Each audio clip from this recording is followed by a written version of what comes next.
Il m'a sauvé. C'est ici par excellence le cantique d'un homme que Dieu vient de retirer d'un grand danger.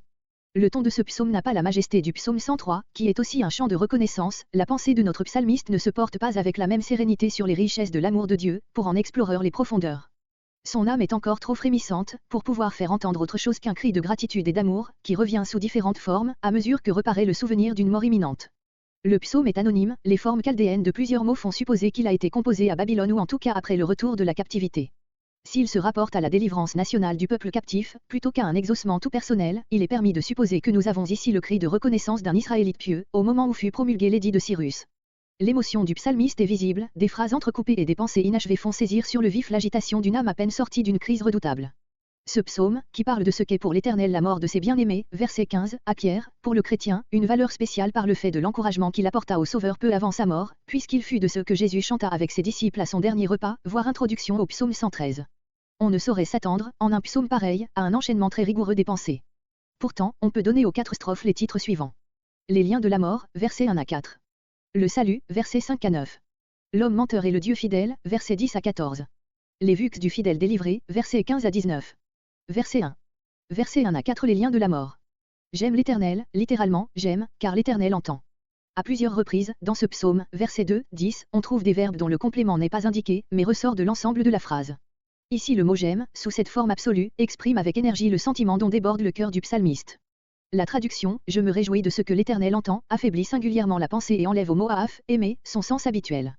Ce début rappelle celui du psaume 18, dont le psaume 116 reproduit d'ailleurs plus d'une expression. Verset 2. Je l'invoquerai, littéralement, j'invoquerai, sans complément, comme j'aime, au verset 1. Verset 3. Les liens de la mort, les détresses du sépulcre, expression toute pareille à celle de psaume 18.5-6. Le psalmiste aime à s'approprier les termes dans lesquels David a exprimé ses détresses et sa reconnaissance. M'avait rencontré, j'avais rencontré, double rencontre, la détresse marchait au-devant du psalmiste et lui-même, sans le savoir, marchait au-devant d'elle. Verset 4. Délivre mon âme, ma vie, ma personne. Verset 5. Verset 5 à 9. Il m'a sauvé. Miséricordieux, riche en compassions. Nous retrouvons ici, comme souvent, l'écho de la grande révélation accordée à Moïse, Exode 34.6 et suivant. Comparez psaume 103.8. Juste, en tant que fidèle à tenir ses promesses de grâce. Verset 6. Les simples, hébreux, facilement accessibles, dépourvus de méfiance. Ce terme peut être pris en mauvaise part, mais il désigne ici, comme dans psaume 19.8, la droiture de ceux qui, ne se fiant pas à leur propre prudence, s'abandonnent aux directions de Dieu. Les Septante traduisent par petit enfant. Verset 7. En ton repos, hébreu, en tes repos. Le pluriel désigne ici la tranquillité complète et l'assurance que l'on trouve en Dieu. Comparez Matthieu 11.29. Verset 8. Versets 8 et 9. Ces versets reproduisent, en le développant, le verset 14 du psaume 56. Verset 9. L'expression terre des vivants est empruntée à psaume 27.13, dans notre psaume, le mot terre est au pluriel, le psalmiste voit devant lui de vastes domaines où s'exercera son activité. Verset 10. Verset 10 à 14. L'homme menteur et le Dieu fidèle.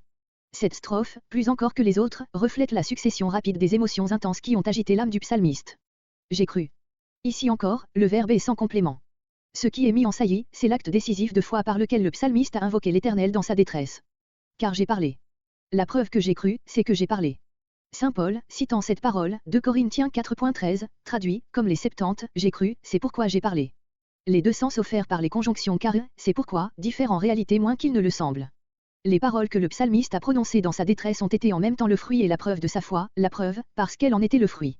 Plusieurs envisagent les paroles suivantes, j'étais extrêmement affligé, comme dépendant des mots, j'ai parlé. Ils traduisent en conséquence, j'ai cru, lorsque j'ai dit, je suis extrêmement affligé. Mais tout nous montre que, dans ces versets entre 10 et 11, le récit est entrecoupé par l'émotion que ressent encore l'auteur. Le verbe j'ai parlé, comme j'ai cru, du même verset, j'invoquerai, verset 2, j'aime, verset 1, est employé sans complément. La fin du verset 10, j'étais, affligé, et le verset 11 forme une sorte de parenthèse. Verset 11. Je disais, dans ma précipitation, la précipitation qui vient de la détresse. Ces mots sont la reproduction de psaume 31.23. Tout homme est menteur. Les appuis humains lui faisaient défaut les uns après les autres. Aussi, sa foi s'est-elle reportée complètement sur l'Éternel, verset entre 10 et 12. Verset 12. Que rendrai-je? Du souvenir de sa détresse, le psalmiste revient brusquement à l'expression de sa reconnaissance, sans dire en quoi a consisté la délivrance dont il a été l'objet. Mais le nom de l'Éternel opposé à celui de l'homme, verset 11, dit tout. Verset 13. J'élèverai la coupe. Allusion aux libations qui accompagnaient les sacrifices d'action de grâce, peut-être même à la coupe qu'au repas de la Pâque on faisait circuler en souvenir de la délivrance d'Égypte. Saint Paul la nomme, 1 Corinthiens 10.16, coupe de bénédiction. Verset 14. Je m'acquitterai de mes vux, de ceux qu'il a formés dans sa détresse. Les versets entre 13 et 14 reviennent comme refrain dans la strophe suivante, qui reprend avec plus de développement l'idée de vux à accomplir publiquement. Verset 15. Versets 15 à 19 les vux du fidèle. Elle coûte à l'Éternel, littéralement, elle est précieuse, ou, elle a du prix aux yeux de l'Éternel.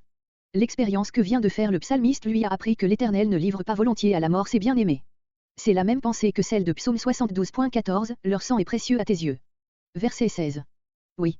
La particule hébraïque ana, que nous rendons ainsi, a été traduite de différentes manières, écoute-moi, exauce-moi, je te prie, etc. L'expression « je te prie », par laquelle nous l'avons rendue au verset 4, aurait ici l'inconvénient de faire supposer une prière qui suivrait, tandis que nous avons ici simplement un cri du cœur exprimant à la fois la reconnaissance, la confiance, la supplication. Je puis, semble dire le psalmiste, m'appeler ton bien-aimé, tu me traites et me traiteras comme tel, car je suis ton serviteur. Le psalmiste répète avec insistance cette dernière parole, qui est à la fois un acte d'obéissance et l'affirmation de son droit le plus précieux. Cette obéissance et ce privilège étaient déjà ceux de sa pieuse mère, ta servante. Comparez Psaume 86.16. Tu as délié mes liens, en vertu même du fait que tu m'envisageais comme n'appartenant à aucun autre maître qu'à toi. Verset 17. Je sacrifierai. Le fidèle ne voit dans la liberté qui lui est rendue qu'une occasion de se lier plus étroitement à Dieu.